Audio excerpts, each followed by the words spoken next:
I'd like to talk about the Greenfeeds case and the episode, which is going to be aired on the 21st of February, which is tomorrow at the time of me recording this between 12 and 2. As many people are aware, I've been airing this series now for quite some time, where paperwork's even been discussed, or we've had guests on with various experiences in Greenfeeds or that are relative to the business which was previously Greenfeeds.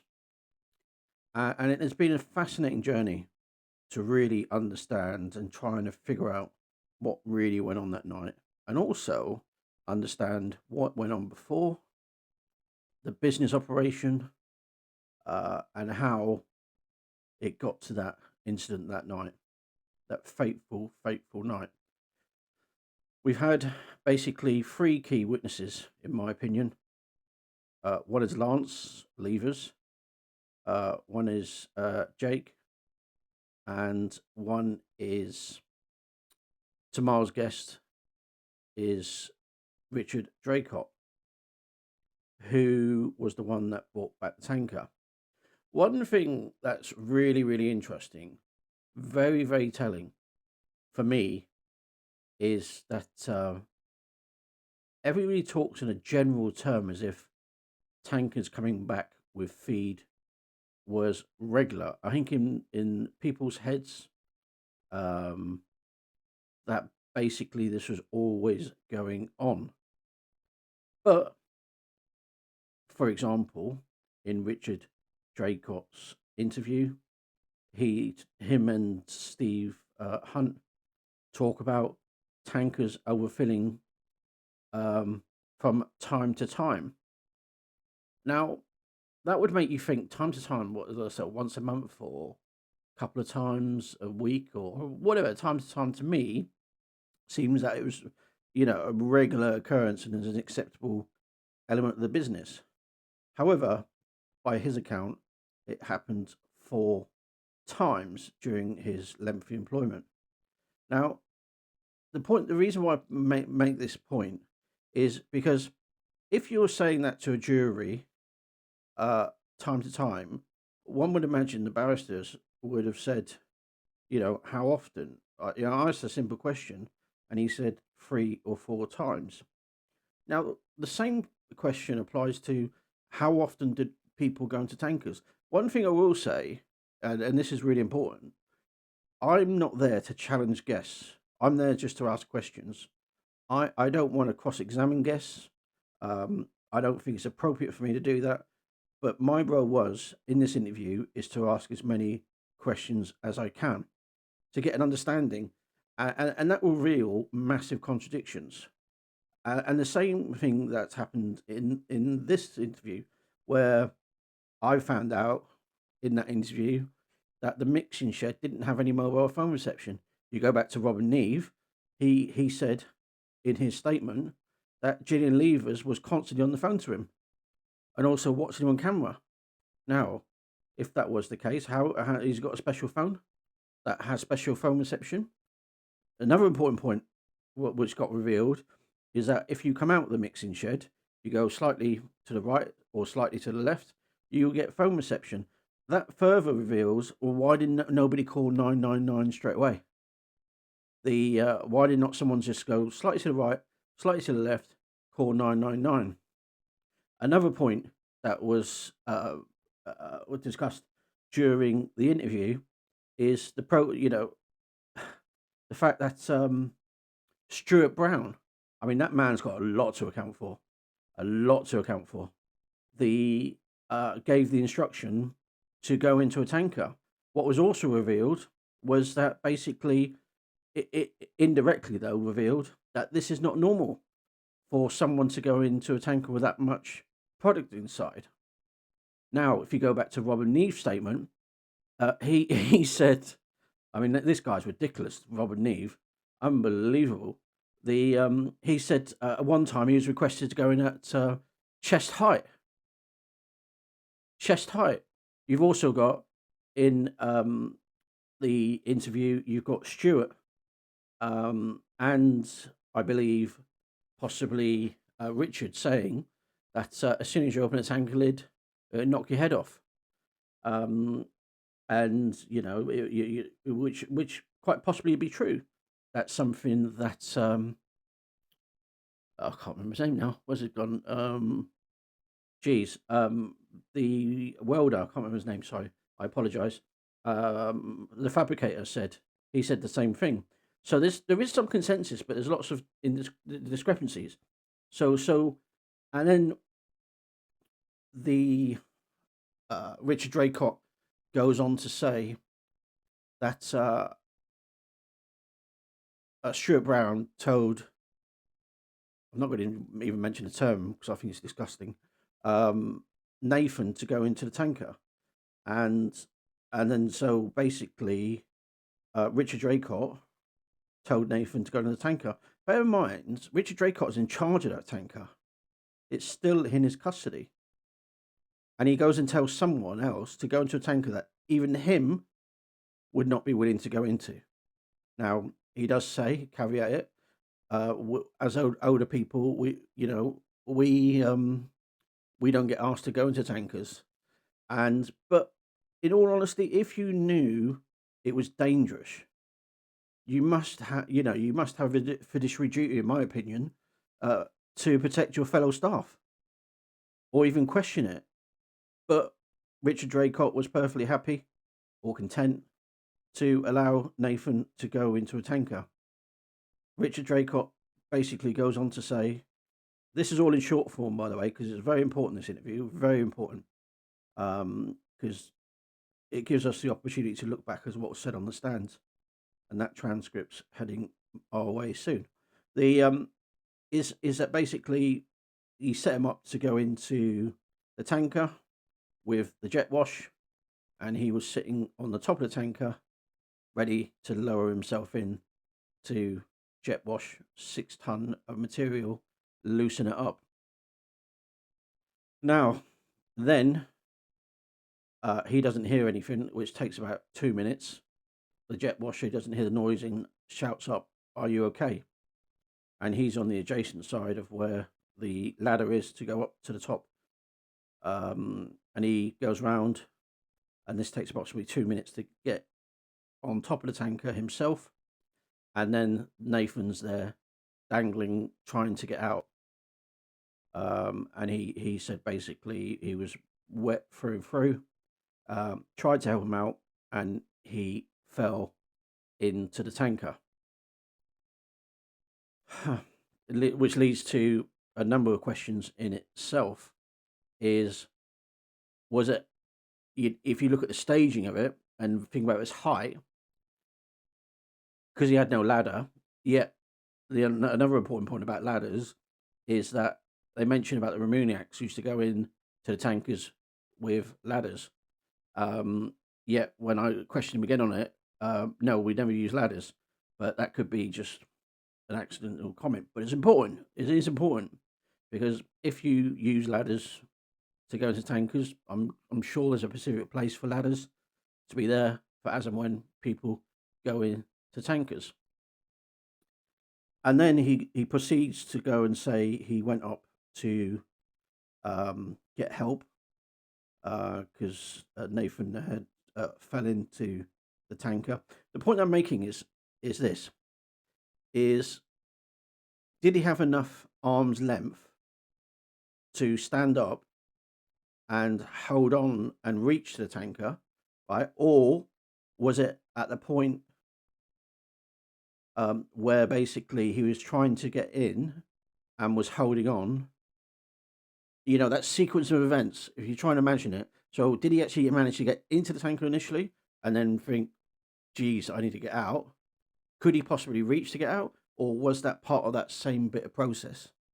That's my thinking on that. So, it's really important to understand these sequence of events. As I said, we don't have the answers to it. And so he went to go and see Nigel Curtis. En route,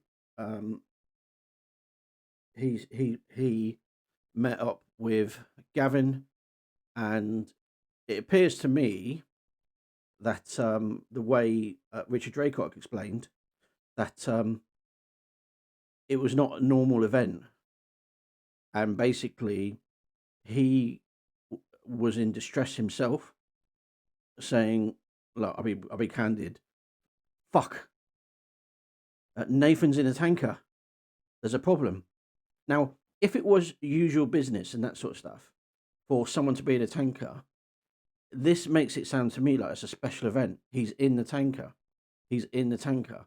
But yet Stuart Brown was the one that instructed him on the tanker, which then suggests that perhaps it, was basically Stuart Brown's policy to go into the tanker.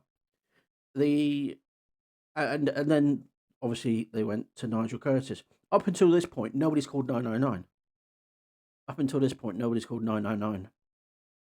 And then, so what happened while Richard Draycott and Nigel Curtis were talking? Somehow Gavin ends up in the tanker. I do believe it's probably because he's gone in to try and help him. Then you've got the strap that gets deployed. You've got one of the bodies in the rear tanker somehow, which is very, very baffling. And then there's them going up to Richard Draycott going up to the office and reporting it. And then you could tell all hell broke loose then. You can see Lance running all the way down the drive and followed on by pretty much everybody that was there, I imagine. And the first thing my understanding is Lance did was instruct for the valve to be open or ask, is it open, or something like that. I can't remember when I interviewed Lance because it was so long ago. And that's one of the questions I asked Richard Draycott. And then Steve Hunt basically said, well, if you're in that situation, you can't imagine what you should be thinking about. And I did think about that. I gave it some consideration. And I have subsequently had given it some consideration. But it seems like the most obvious solution based on a couple of the tanker drivers that we've spoken to. And bear in mind, Lance had seconds to think on his feet, and that's the first thing that come into his head. That's the first thing that come into his head. And then the product just flew out on the floor.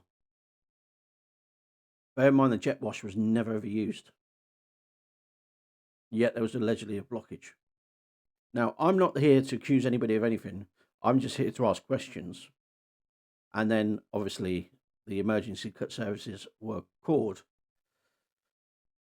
This is a very interesting episode because what it does, it deconstructs a narrative of what it was actually explained in court.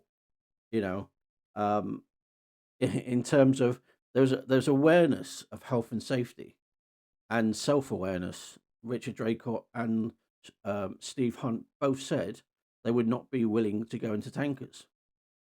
Right? There must be a reason why. Because both of them said they could easily fit in. Now that contradicts what Andrew Hargreaves says. We discussed the photo. To be honest, I don't know who's telling the truth. And that's not my business. But now we've got all these different accounts. And that's the biggest problem with the Greenfeeds case. We've got all these contradictory different accounts. And it doesn't stack up. None of the stories align. There's only elements that align, but they're minor. They're like factoids that align, such as Greenfeeds run a business, had tankers, sold product, and the like. And it does make sense what Steve was saying about this product that was used from time to time, which left residual product at the bottom of the tanker. And I thought about that as well. Is in the photo that I saw, if it is true that that's that product that's left there, it's stuck by the baffle, so it wouldn't affect the overall feed because the feed gets topped up and topped up. That was next to nothing in that tanker.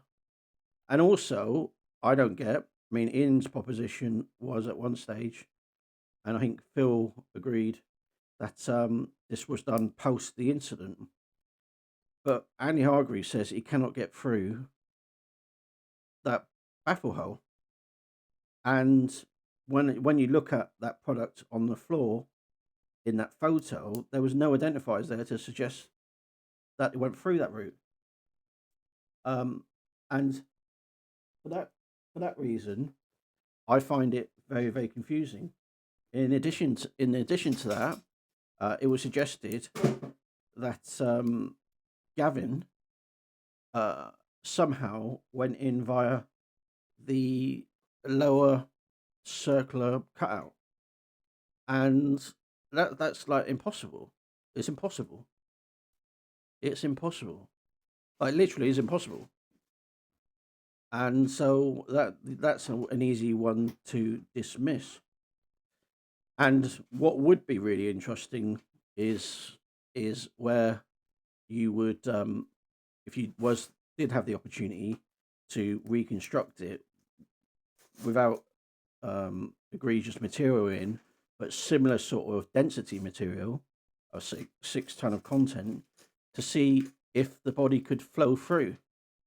But as Phil rightly said, that's a skillful move to get your shoulders, head, and the like to be centered that well. I mean, it was a theory at one point about the pressure from opening the valve moved everything about and perhaps the body, but then you'd think it would drop lower first, and then everything will decompress. But how did the body get into that section? That's one. But this is such an important episode. It reveals so much. One thing I remember from my initial call with Steve Hunt was that when he was talking to me, he actually said to me, and what makes it even worse, I remember this so well, vividly actually, in fact, is Ian basically what I hate the most, he did me over on my pension. Now, that to me suggests that was his overriding issue for coming on air at that point, because he was annoyed about this pension issue. Bear in mind, you've got a bankrupt company. I don't know anything about the bankruptcy. It's not what I'm interested in. I'm interested in understanding what went on that night and why is Gillian Leivers in jail. So, and then what he went on to say in the actual interview was that he's had enough of Ian sparring his mouth off on social media about murders and the like, and drugs and the like, and that sort of stuff. So there's a bit of like a duo sort of thing going on there. But he must have knew about the pension issue whilst he was still doing visits to Ian. And I find that relationship very peculiar. Is why use this opportunity to air about his pension? My understanding is, I don't know this, but I think Phil mentioned that there's government schemes or like which help protect pension contributions. But again, that's not something I'm interested in. I'm interested in what happened that night and why is Gillian in jail. And I still believe that the stakeholders that should have investigated this properly didn't. And I fail to believe it's purely because of one police officer's statement.